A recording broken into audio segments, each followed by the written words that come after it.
건프의 영화책. 오늘은 2023년도 이탈리아 영화입니다. 키메라라는 이탈리아 영화고요. 감독은 알리체 로르바케르라는 여성 감독입니다. 행복한 라짜로라는 영화를 만든 감독입니다. 제가 진짜 좋아하는 행복한 라짜로의 감독이었다는 것을 영화를 보고 나서 알았습니다.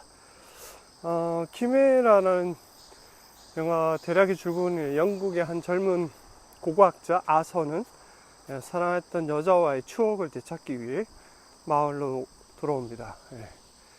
그는 땅 밑 어디에 유물이 있는지 감지하는 능력이 있습니다. 그리고 무덤에서 거대한 키메라 조각상을 발견하게 된다는 요약본입니다.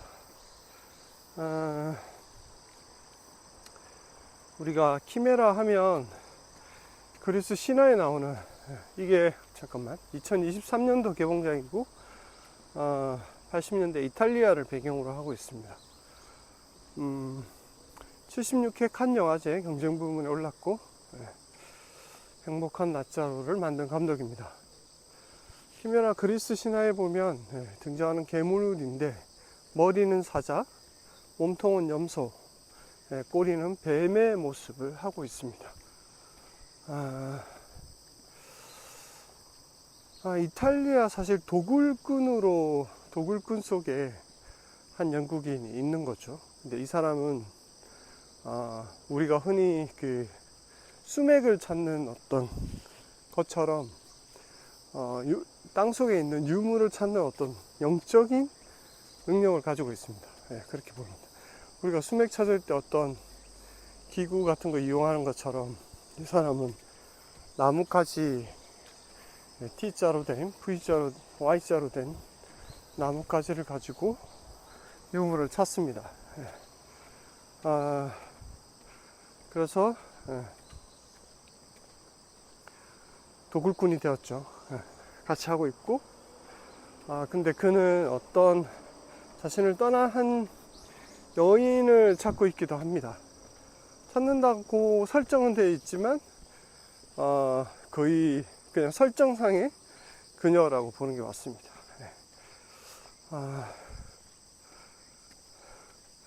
그리고 도굴꾼들과 계속 유물을 파헤치다가 마지막에 그 키메라 형상의 머리를 이제 마지막으로 굉장한 유물을 발견하게 되면서 이 유물은 인간이 구경하는 것이 아니라고 하면서 그 머리 부분을 바닷속에 던집니다. 그리고 빨간 실이 나오면서 지하와 지상에 있는 그녀와의 연결선이 되고, 그거는 또 과거와 현재가 오버랩되면서 영화가 끝이 납니다. 여기서 과거의 현재, 하늘과 땅, 어떤 뒤집힌 시간의 개념, 이런 것들이 묘하게 장동이 되어 있습니다. 그래서 약간 심오한 영화라고 할 수 있습니다. 그래서 이 영화를 보고 있으면 이 주인공 아서가 약간 추억하는 장면은 영화 사이즈가 한 4:3 정도의 그런 식으로 구성이 되어 있고, 다시 현재로 돌아오면 16:9 사이즈로 직박구리 걸고 있습니다. 이렇게 다시 돌아오는 그런 형태를 가지고 있습니다. 이 행복한 라짜로 감독이라는 것을 나중에 알게 됐지만, 행복한 라짜로 때의 영화와 마찬가지로 이 영화도 보고 나면 관객 객석을 빠져나오기가 좀 힘든 그런 영화라고 할 수 있습니다. 이게 그러니까 뭔지 모르게 영화를 보고 나면 계속 생각할 거리, 뭔가 약간 뒤통수를 맞은 것 같은 그 심오함 때문에 일어나기 힘듭니다. 그리고 음악도 되게 좋습니다. 그래서 저는 이 감독이 약간 영적인 재능이 있는 사람이 아닌가. 뭔가 보이지 않는 것을 보는 힘이 있고, 그 감독의 느낌에 따라 이 배우들의 이 지금 남자 배우의 표정이나 이런 게 정말 다양합니다. 그래서 이 사람이 어떤 현재와 과거를 모두 동시에 표현을 하고 있구나, 이걸 확실히 느끼게 됩니다.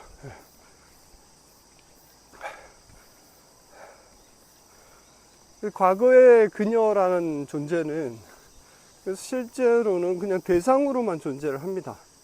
막연하게 남자의 꿈속에서나 어린 기억 속에 조금씩 나타나면서 다른 비율 사이즈의 영상으로 이렇게 보여지는 형태죠. 보면 꼭 그녀를 찾는다는 게 나를 찾는 것 같은 그런 모습처럼 보이기도 하고요. 사실 거의 기억 속에만 존재하는 그녀로 영화에서는 나타납니다. 그래서 뭔가 현재에서 벗어나지 못하는 한 남자의 과거에 어떤 묻혀 있는 남자를 보는 것 같은, 그래서 그 과거를 이 도굴꾼이라는 땅을 파헤쳐서 무덤에서 유물을 찾는 과정과도 몹시 유사해 보이는, 비슷해 보이는 것 같습니다. 그리고 붉은 실로 묶인 그 인연이 그래서 과거와 현재를 서로 연결하는 것처럼 보입니다. 그래서 이 아서가 어떤 유물을 찾았을 때 카메라가 이렇게 갑자기 하늘로 틸업을 하면서 나중에 그 남자의 모습이 그러니까 180도 돌면서 뒤집혀 있는 형상으로 보여줍니다. 이게 과거, 현재, 그리고 하늘과 땅, 이런 어떤 공간을 나누는 어떤 형태로 작용을 하기도 합니다.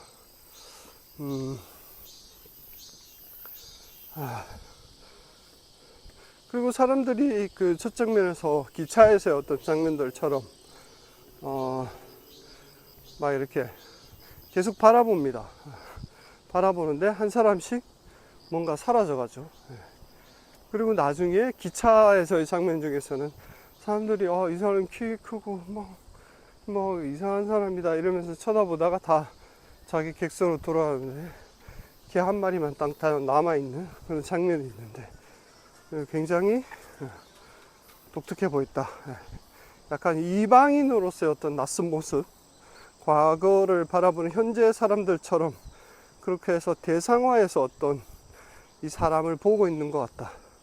본인이 주인공 남자가 어찌 보면 약간 과거의 유물 같은 그런 느낌으로 이렇게 약간 바라보게 되는 그런 시점이 있습니다. 여기서 남과 여의 집단이라는 게 나오는데 도굴꾼들은 대부분 남자들의 집단입니다. 이 중에 여자가 한 명 있긴 있는데 이 여자도 나중에는 그 집단으로 이 안에 또 다른 여자가 있는 그 여자가 나중에 낡은 기차역에서 집단으로 모여 사는 그런 모습을 보여주는데 거기로 들어가게 됩니다. 그래서 약간 그래서 신화와 뭔가 연계된 게 있는 것 같은데 자세히는 잘 모르겠고, 태양이 우리를 따라온다라는 그런 대사들도 있고, 그런 것들이 차곡차곡 쌓이고, 도구를 하는 사람들의 어떤 모습이 마치 그 제사장이나 신격 같은 인물처럼 그려집니다. 수맥을 찾고 정신을 잃고 그러면서 현재와 과거가 만나는 모습.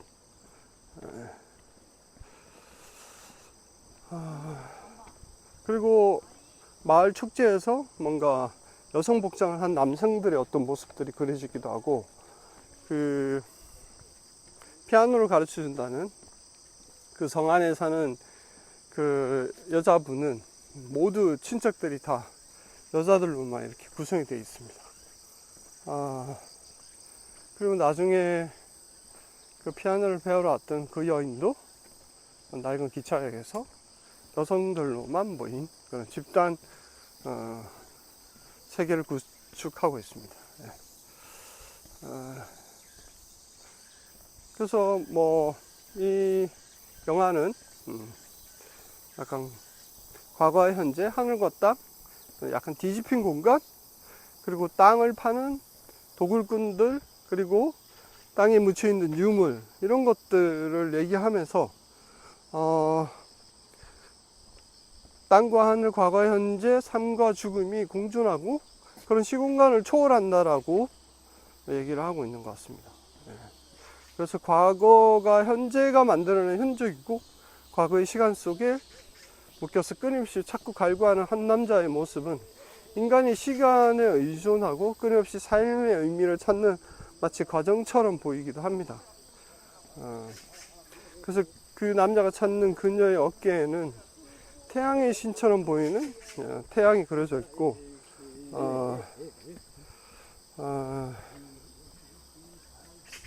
그녀를 찾는 그 아세의 모습을, 아르트의 모습은 찾을 수 없는 것을 갈구하는 인간의 어떤 모습처럼 보이기도 합니다.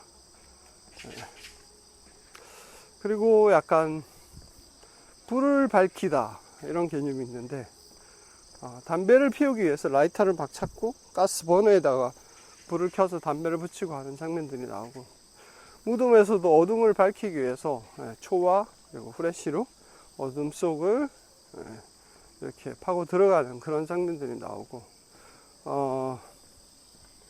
약간 어둠이 과거가 되고 죽음이 되고 또 소멸이 된다. 사라져 간 것들을 찾는 과정도 어둠 속에서 불을 밝히는 야만 찾을 수 있다.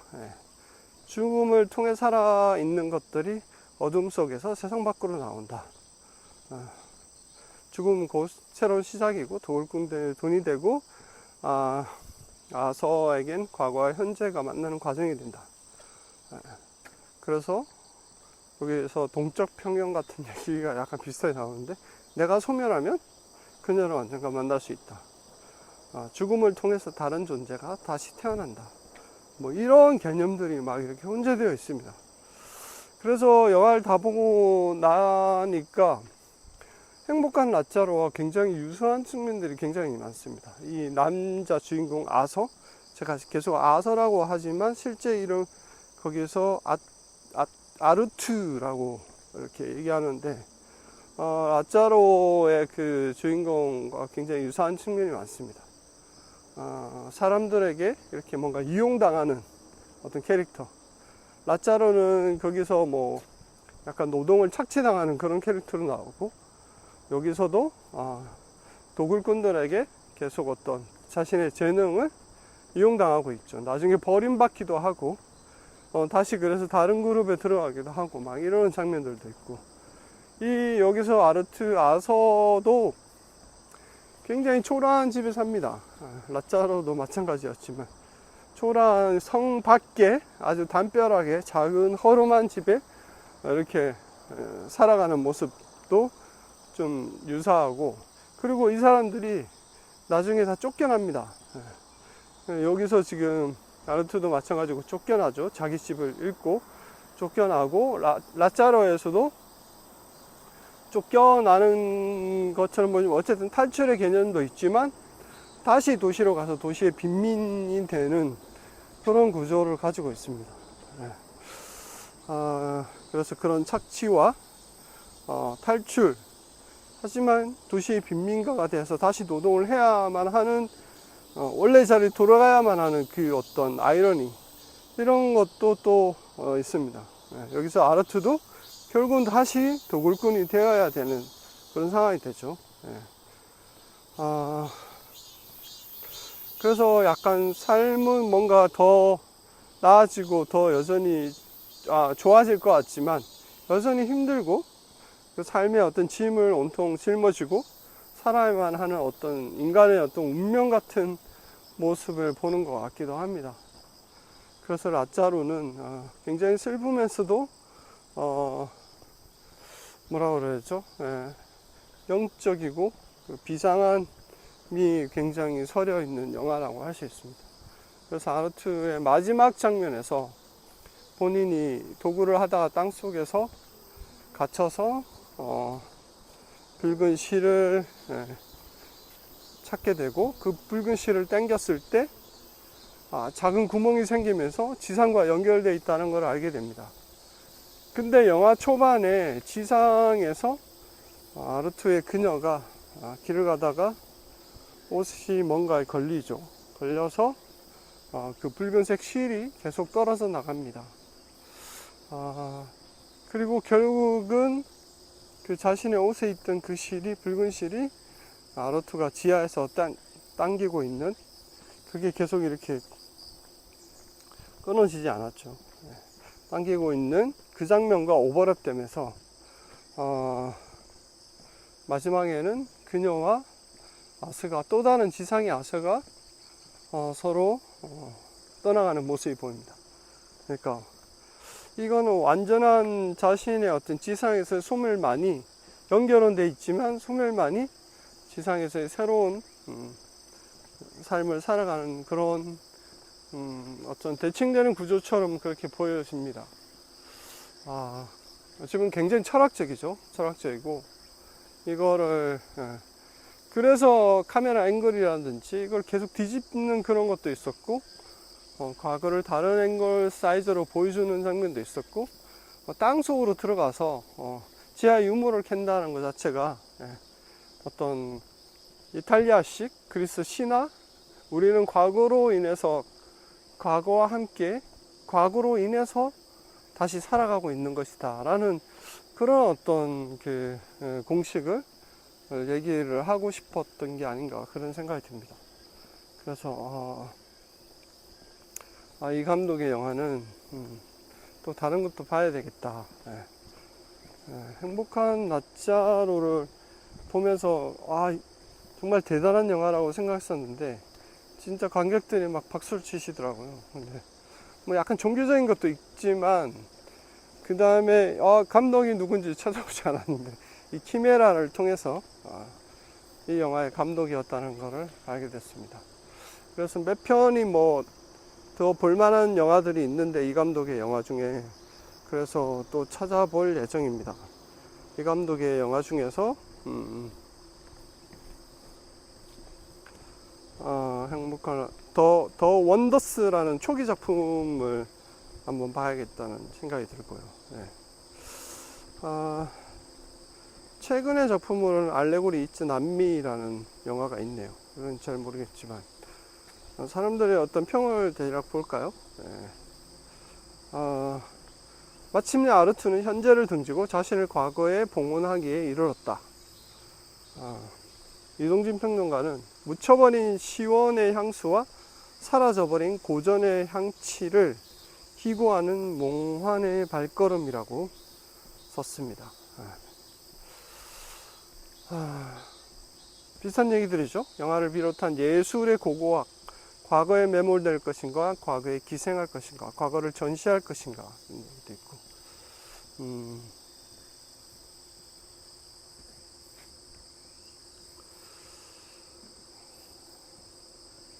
부산국제영화제에서도 나왔구나. 잃어버린 것에 안치된 과거를 되찾는 재능, 저주, 아카로스의 날개처럼 나라가 다 떨어지고 마는 인간.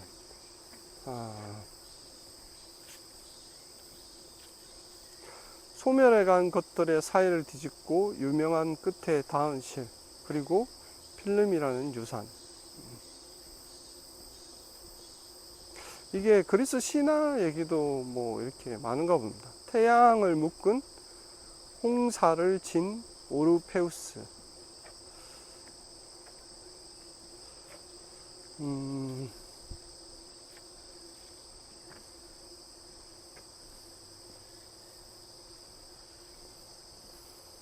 이런 의미도 비슷하겠죠.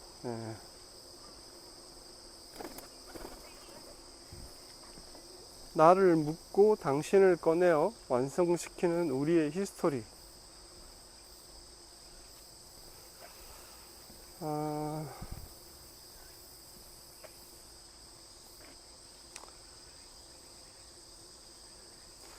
살을 죽음을 위함이 아니라 삶을 위한 과거의 발굴이다.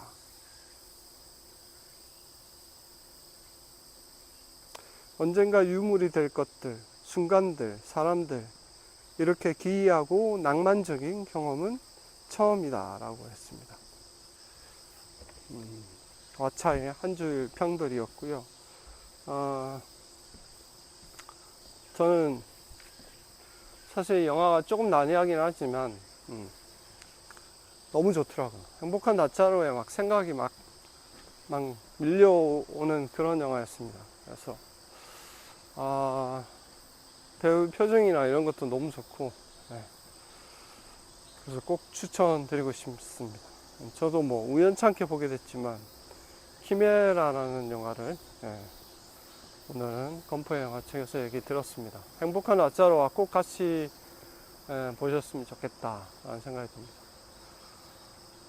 건포의 영화책 오늘은 2023년도 영화 감독 알리체 로르바케르 감독의 키메라였습니다. 안녕.